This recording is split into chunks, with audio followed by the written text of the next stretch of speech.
ఈ వీడియోలో మనము టీజీఐ సెట్ 2024 అడ్మిషన్స్లో ఫస్ట్ ఫేజ్ కౌన్సిలింగ్లో పార్టిసిపేట్ చేసి అప్పుడు ఇన్కమ్ సర్టిఫికేట్ ఎవరైతే అప్డేట్ చేయించుకోలేకపోయారో లేదా ఇన్కమ్ సర్టిఫికేట్ అనేది సబ్మిట్ చేయలేకపోయారో మరి ఇప్పుడు సీట్ అలాట్మెంట్ ఆల్రెడీ అయిందని తెలుసు. మనకి ఇక్కడ స్క్రోలింగ్ కూడా వస్తుంది. సీట్ అలాట్మెంట్ అయిన తర్వాత కూడా వాళ్ళు ఇన్కమ్ సర్టిఫికేట్ అప్డేట్ చేయించుకొని మనకి ఇన్కమ్ ఫీజు రీయింబర్స్మెంట్ అనేది పొందవచ్చండి. సో ఫీజు రీయింబర్స్మెంట్ లేకపోతే మీకు వచ్చే నష్టం ఏంటంటే, ఇప్పుడు మీకు అలాట్మెంట్ ఆర్డర్ ఆల్రెడీ జనరేట్ అయింది.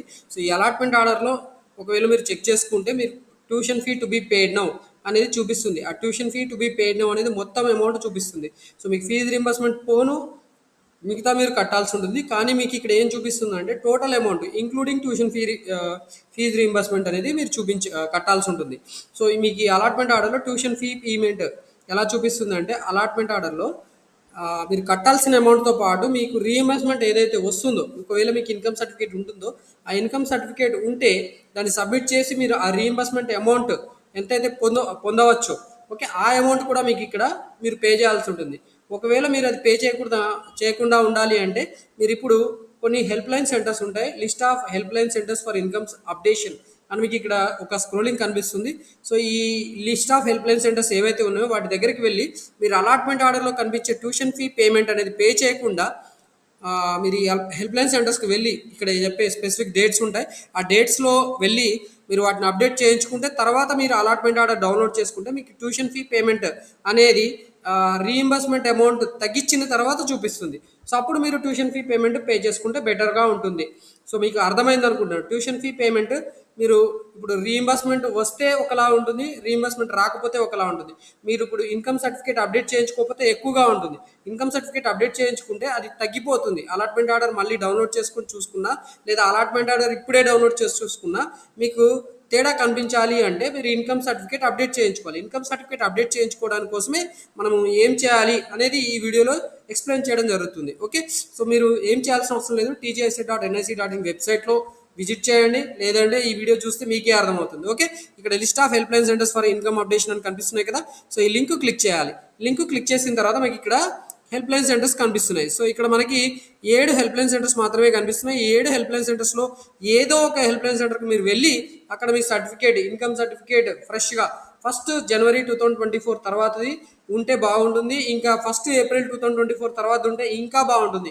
ఎందుకంటే ఫీజు రీయింబర్స్మెంట్ మీరు అప్లై చేయాలనుకుంటే 1 ఏప్రిల్ 2024 తర్వాతది మాత్రమే మనకి కాలేజీలో లేదా ఈ పాస్ పోర్టల్లో అలో చేస్తారు. కాబట్టి అప్డేట్ చేసుకొని ఉండింటే ఓకే, మీరు ఆల్రెడీ తీసుకొని ఉండింటే ఇన్కమ్ సర్టిఫికేట్ 1 ఏప్రిల్ 2024 తర్వాత లేదా 1 జనవరి 2024 తర్వాత మీ చేతిలో ఉంటే మాత్రం మీరు ఇమీడియట్గా వెళ్ళి ఈ హెల్ప్ లైన్ సెంటర్స్కి వెళ్ళి మీరు ఇక్కడ అప్డేట్ చేయించుకోవాలి. మీకు list of help line centres for income certificate updation on 16th September 2024 అని ఇచ్చారండి. ఓకే, ఇక్కడ 16th మనకి హాలిడే కూడా ఉంటుంది మోస్ట్లీ. బట్ ఇక్కడ ఇచ్చారు కాబట్టి వీళ్ళు ఫంక్షనల్గా ఖచ్చితంగా ఉండాల్సిందే. ఇక్కడ హెల్ప్ లైన్ సెంటర్స్ వర్కింగ్లోనే ఉంటాయి. వీళ్ళ దగ్గరికి వెళ్ళి మీరు అప్డేట్ చేయించుకోండి. మనకి ఏమేమి హెల్ప్ లైన్ సెంటర్స్ ఉన్నాయి అనేది మీకు ఇక్కడ నేను చెప్పదలుచుకున్నాను.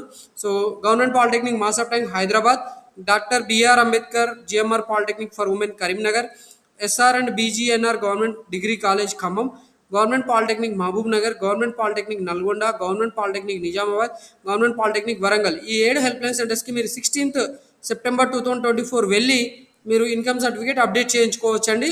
సో ఇది చాలా ఇంపార్టెంట్. ఎందుకంటే మీకు ఇప్పుడు tuition fee payment reimbursement eligibility ఈ అప్డేట్ చేయించుకున్న తర్వాతే వస్తుంది. అప్డేట్ చేయించుకుంటే మీకు అలాట్మెంట్ ఆర్డర్లో అమౌంట్ తగ్గిపోతుంది. మీరు పే చేయాల్సిన అమౌంట్ ఎక్కువగా ఉంటుంది. ఐసెట్లో మనకి ట్యూషన్ ఫీజు రీయింబర్స్మెంట్ వచ్చేదే 27,000.